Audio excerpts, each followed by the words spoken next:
This exhibition is called Is There Yet Space for Light? And this is my first solo show in Paris. Earlier this year, I joined the Cité des Arts for about 3 months and started some of these works.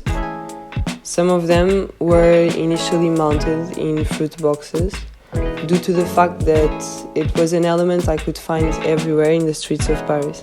So much like posters and other forms of public elements, they belong to no one, and that allowed me to use them as materials available for my practice. In a way, that's how my work becomes sometimes part of the city and integrates its experience within itself. I was taken by the clustered construction of this city in a period where perhaps what I was in need was of space and time, and that always clashes with the abundance and busyness lived in cities where there is an excessive amount of people.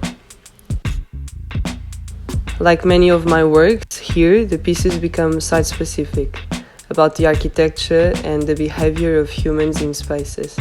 I have come to realize we live in times where information is flowing. It flows from one house to the other, and private space is very exposed to the public space.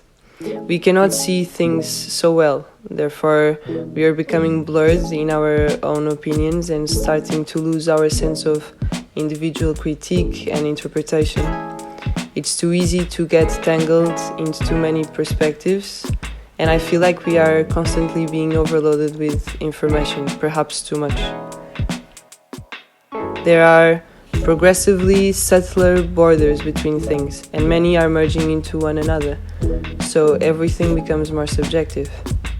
The title of this show, Is There Yet Space for Light?, proposes a challenge, and it translates the analogy of textiles as messages and filters to create light.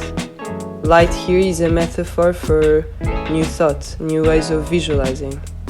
I consider a lot of the pieces in this exhibition as light sculptors that carve the space through the colors and shapes, allowing for different conceptions upon the same object. In the end, the show allows impalpable elements like time, space and light to lead the way, almost like a new renaissance for different ways to perceive that can become some kind of gaps of clarity.